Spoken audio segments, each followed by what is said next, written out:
lightning usually kills. This man survived it 7 times. Meet Roy Sullivan, a park ranger who spent his life outdoors. The sky didn't just strike him once. The first bolt burned his hat and knocked him unconscious. Doctors said he shouldn't be alive.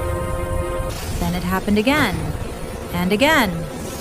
Lightning burned his hair, shattered his shoulder, set his clothes on fire.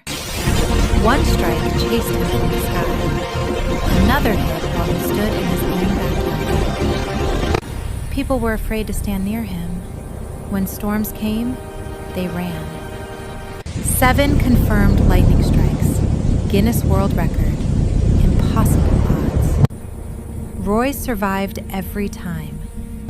But when the clouds rolled in, he never felt safe again.